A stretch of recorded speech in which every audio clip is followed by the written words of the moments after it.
32 ayat 10 dan 11. 1, 2, 3. Banyak kesakitan di gereja, tetapi orang percaya kepada Tuhan dikelilinginya dengan kasih setia.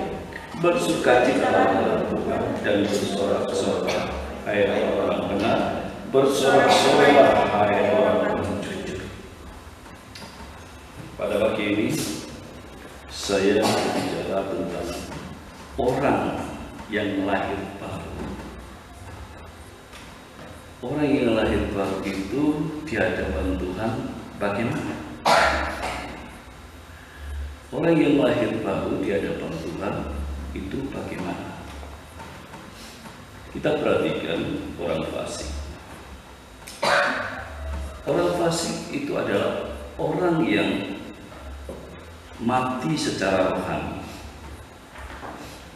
Jadi mati secara rohani. Dalam ayat firman Tuhan dikatakan dia seperti sekam. Kita tahu persis sekam, kulit gandum atau kulit padi yang kosong, yang tidak ada isinya.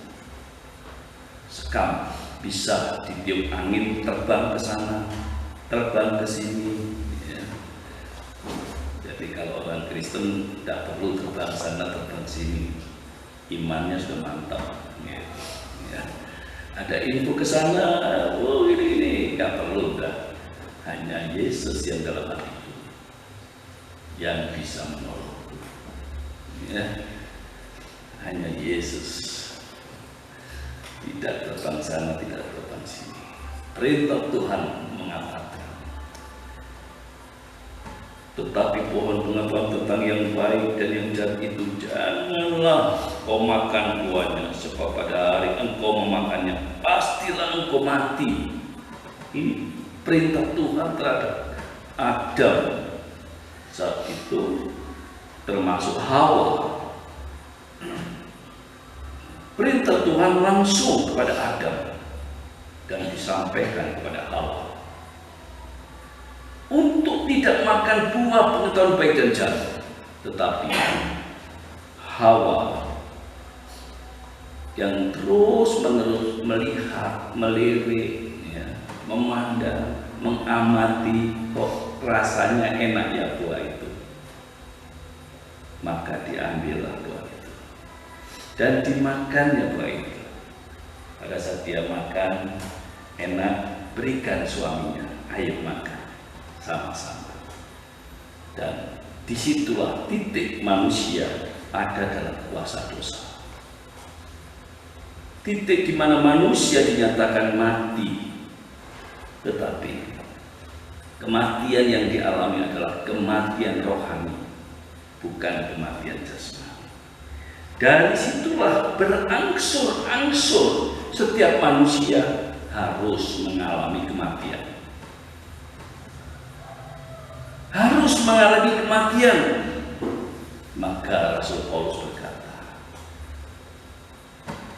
mati itu adalah pintu suatu kebahagiaan bagi seorang yang percaya kepada Tuhan.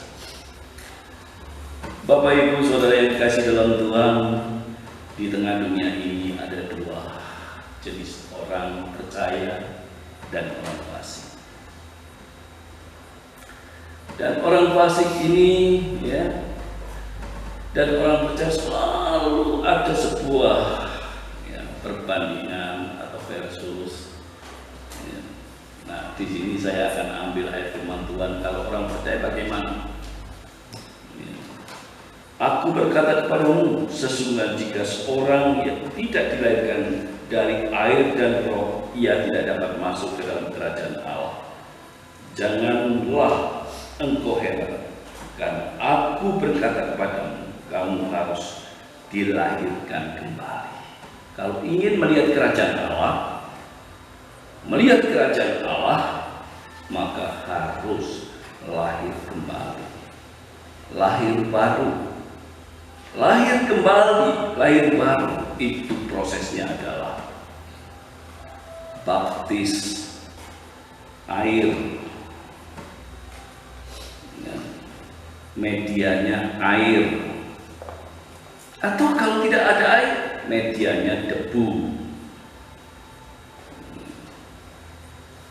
Baptis air itu dilakukan oleh imam, dilakukan oleh hamba Tuhan, pendeta.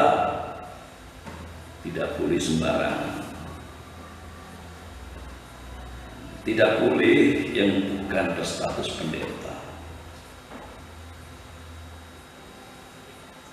Bagaimana dengan baptisan roh? Baptisan roh itulah yang melaksanakan Tuhan, jadi bukan manusia.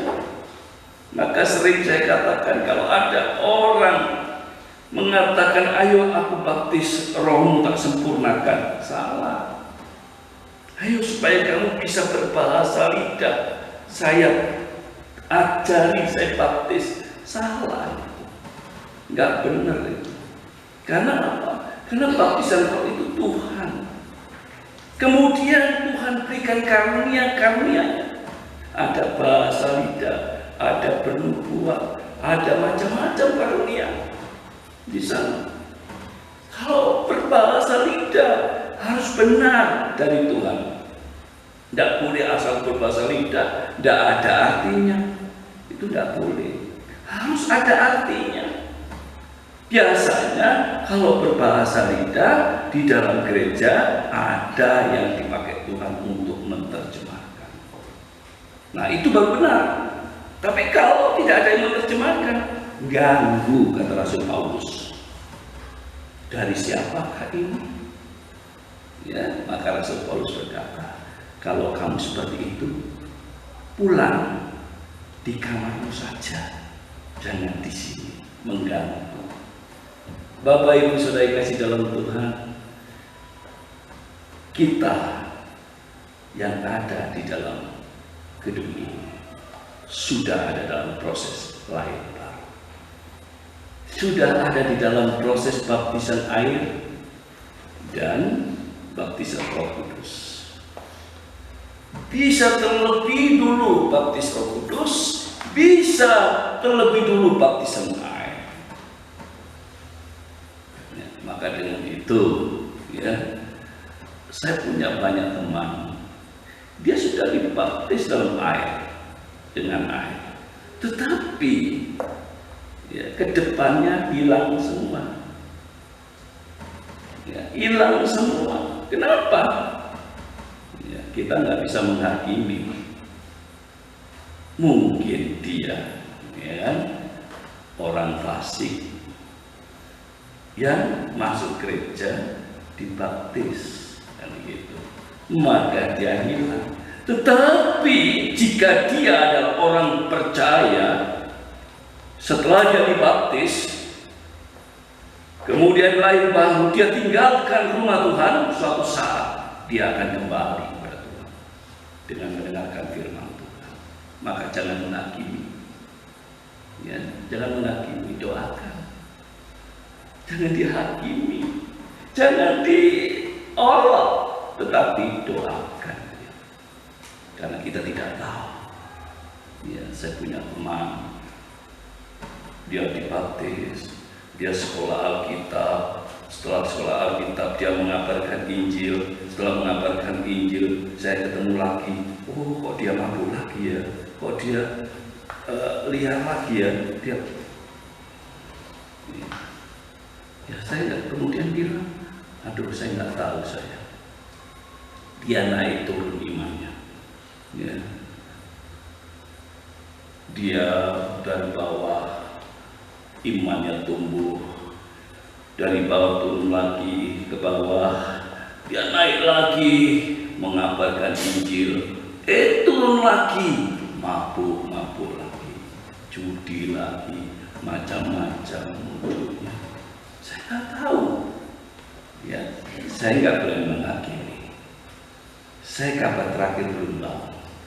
Tapi yang jelas, kalau Tuhan, ya, kalau dia adalah pilihan Tuhan, saya yakin dia akan kembali. Bagaimana orang fasik?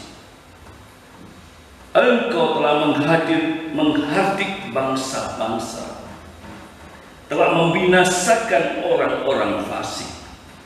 Nama mereka telah Kau hapus untuk seterusnya dan selama-lamanya. Ya. Maka disitulah ada istilah kematian yang kedua. Kematian yang kedua bagi orang fasik adalah neraka. Di dalam kitab Wahyu di situ dijelaskan. Di dalam kitab Wahyu di sana dijelaskan orang fasik yang ada di lautan api. Tidak ada kematian di sana. Dia dibakar selama-lamanya. Bapak Ibu Saudara yang kasih dalam Tuhan, banyak orang-orang pilihan Tuhan yang masih berkeliaran. Masih banyak sekali karena belum yang disebut kiamat itu belum tiba. Kapan kiamat tiba?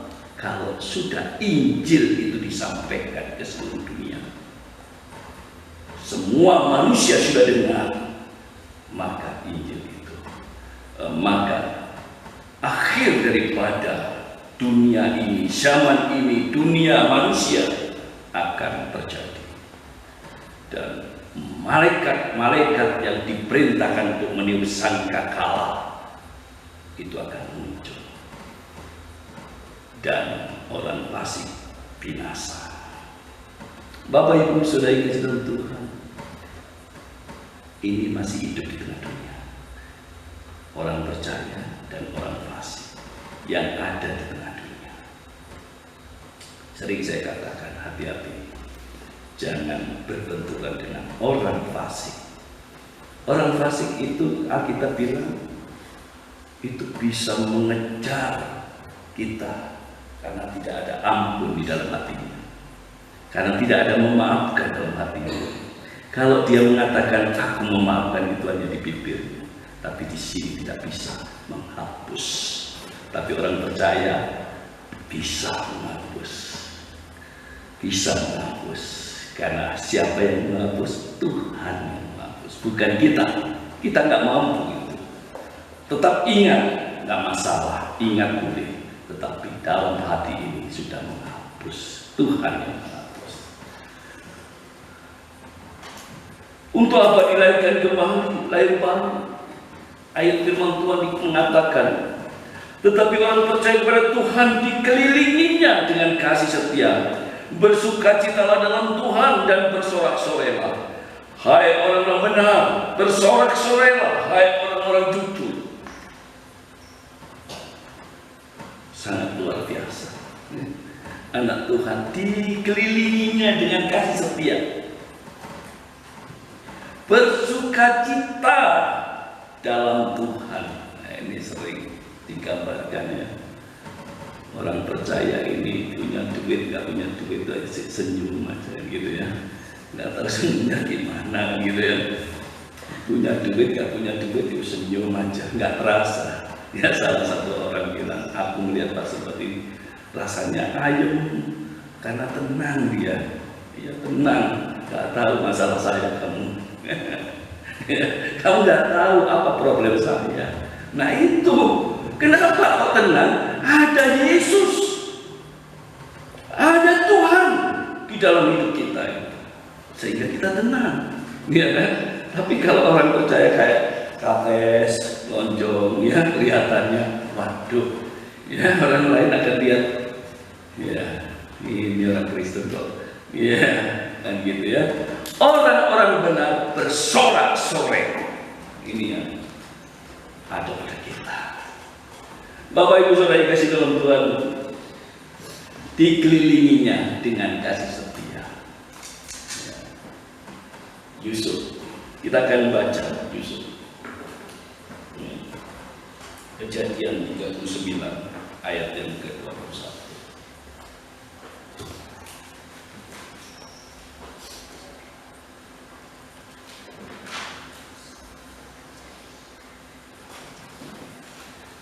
Kejadian 29 ayat yang ke-21. Mari kita baca bersama-sama.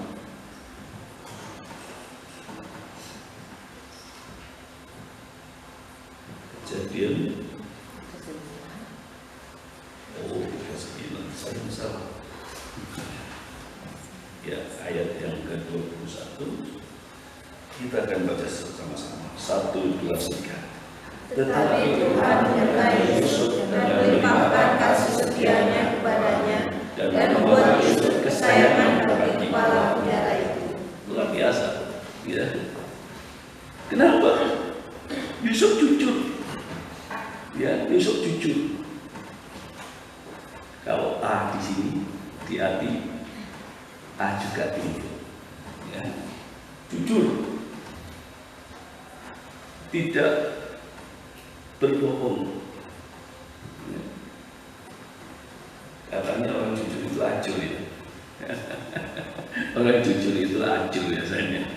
Ya, Yusuf mulai dari rumah bapaknya sampai ke Mesir, dia dibully oleh kakaknya.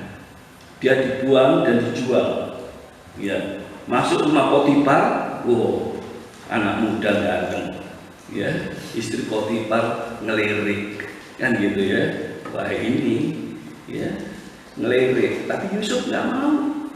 Ya, bajunya dipegang sama istri Potifar, bisa sampaikan kepada Potifar, ini budakmu, pembantumu mau perkosa aku. Wah, ya, dibelokkan. Ya, dibelokkan.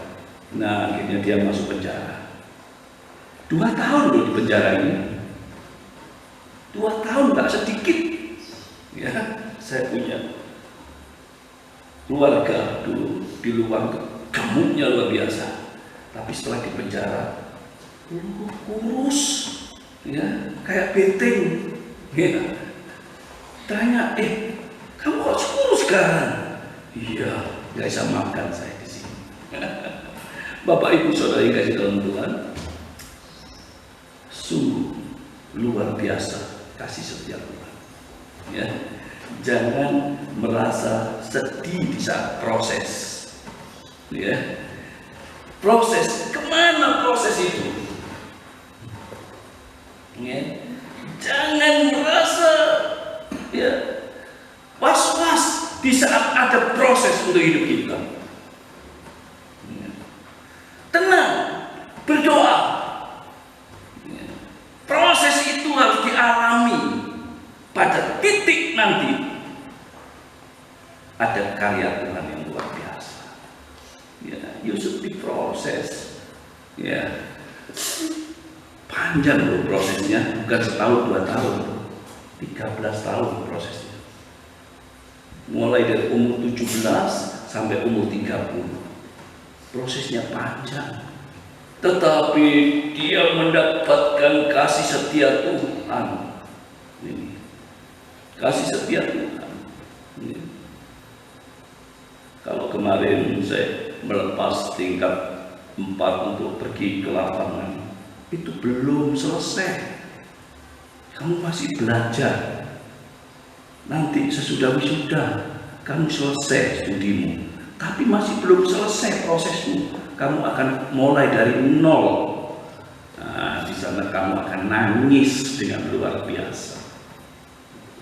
Proses, dan pada titiknya Tuhan akan memberikan, ini loh maksudku, ini loh maksudku kepada kita semua anak Tuhan. Dengan kasih setia Tuhan melindungi kita, dengan kasih setia Tuhan menjaga kita.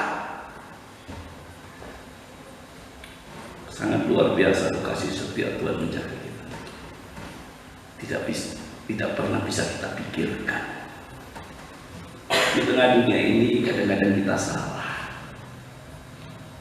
Ambil sikap, ambil keputusan. Kadang-kadang kita ini benturan suami istri.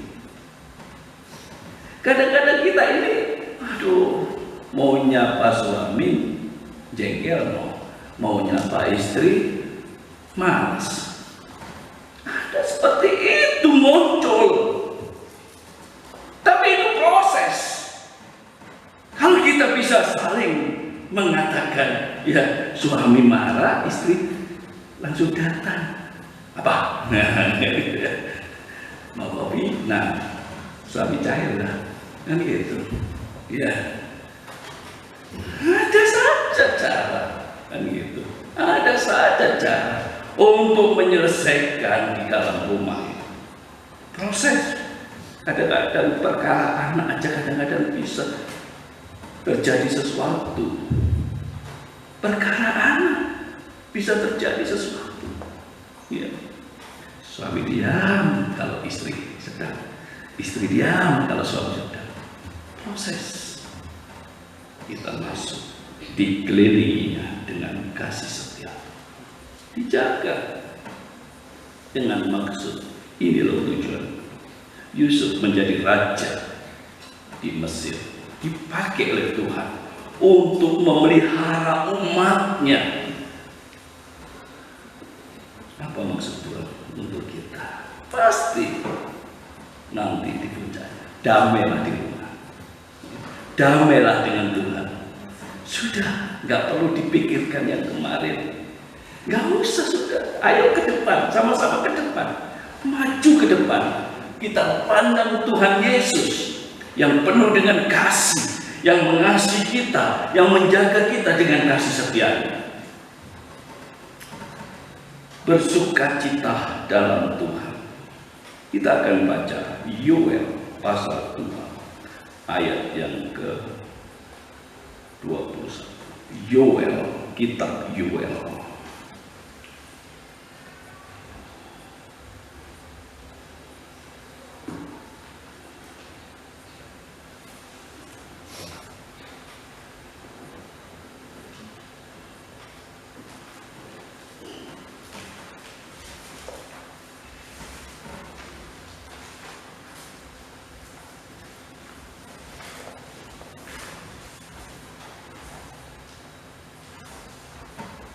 Pasal yang kedua, ayat yang ke-21, kita baca.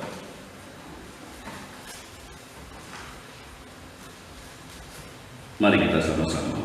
1, 2, 3.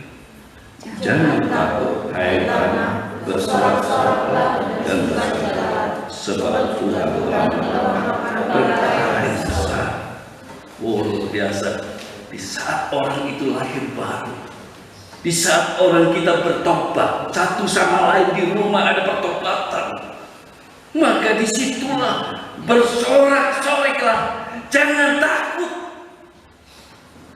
menghadapi hidup ini. Jangan takut. Ya. Di dalam menghadapi hidup ini jangan takut. Karena Tuhan yang terus menjaga.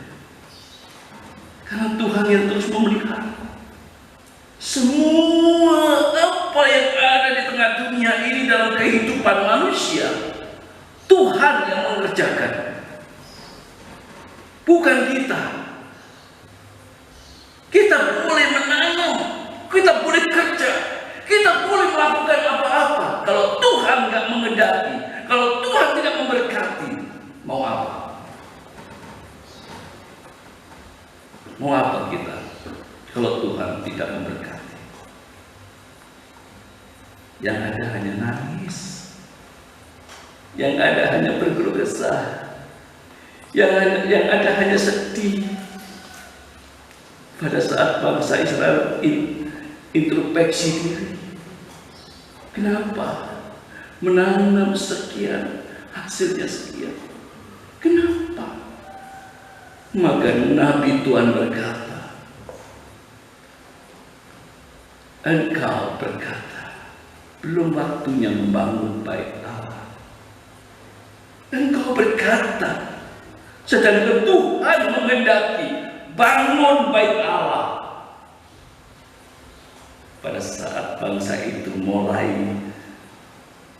mau membangun bait Allah, maka Tuhan berkata melalui Nabi, lihat, setelah engkau mau membangun bait Allah, hidupmu, perhatikan hidupmu. Kalau di rumah itu dibangun imannya, kita saling membangun iman kita di hadapan Tuhan. Perhatikan hidupmu ke depan. Perhatikan hidupmu. Kalau engkau menjalin hubungan dengan Tuhan baik, perhatikan hidupmu. Perhatikan hidup kita. Kalau kita menjalin hubungan dengan Tuhan dengan baik, hilang 100.000, tapi kita menjalin hubungan Tuhan dengan baik, akan diberkati berlimpah-limpah. Maka dari itu, kuduskan hari Sabat. Kuduskan hari Sabat. Jangan digunakan semau kita. Dan Tuhan memberikan kesempatan di tempat ini 2 kali ibadah. Ada pagi dan sore. Gunakan kesempatan itu. Gak bisa pagi, ayo sore. Jangan dibiarkan hubungan kita dikatakan, hai kamu yang memberontak. Jangan. Tuhan hanya ingin bersorak-sorai. Orang yang lahir baru itulah yang bersorak-sorai. Orang yang bertobat itulah yang menuai berkat-berkat Tuhan. Orang-orang benar bersorak-sorai. Kita baca 2 Samuel pasal yang ke-6.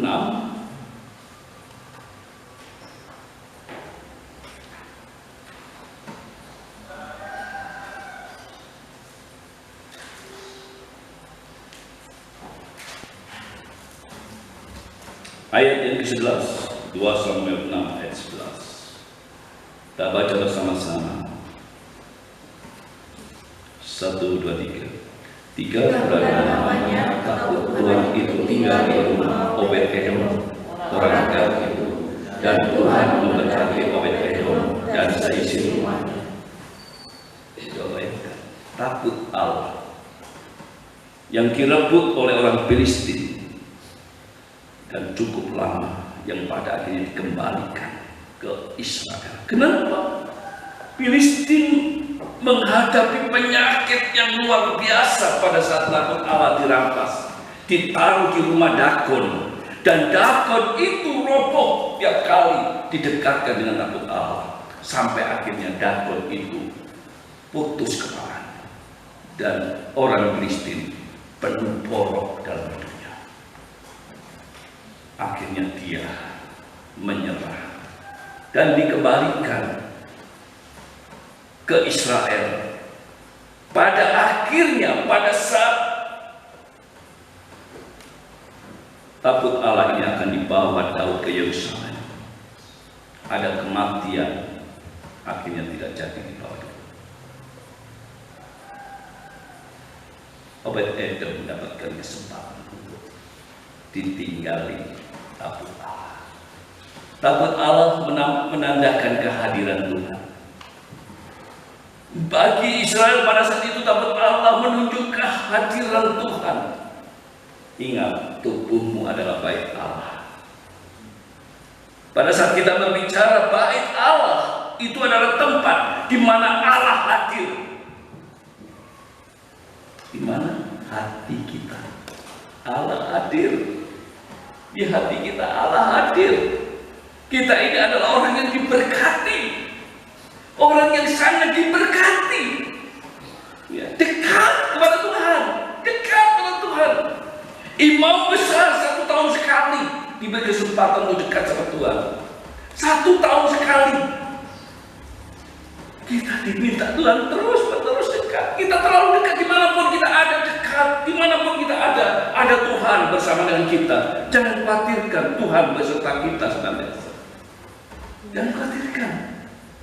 Tapi ingat kedekatan kita kepada Tuhan dipelihara oleh Tuhan. Ingat Israel, mulai dari Mesir sampai ke Kanaan, dijaga dengan tiang awan dan tiang api. Tiang awan diberikan pada waktu siang, tiang api diberikan pada waktu malam.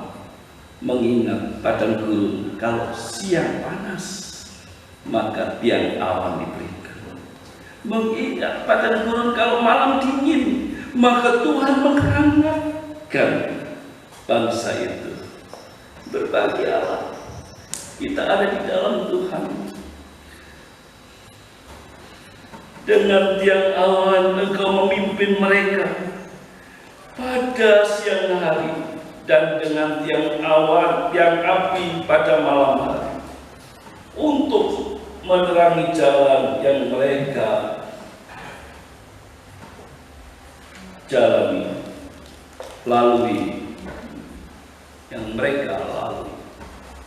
Bapak Ibu Saudara kasih Tuhan, luar biasa ya.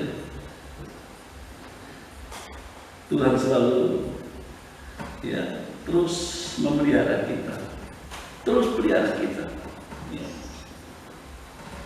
Terus pelihara kita. Tuhan selalu hadir dengan kita. Ya. Kalau anak saya ada di Surabaya, ada di Malang, saya tidak bisa pantau sedemikian rupa. Ya. Saya berkata kepada ponakan saya tidak bisa pantau kamu 100%. Saya nggak bisa pantau kamu, tapi Tuhan 100% pantau kita, 100% jaga kita.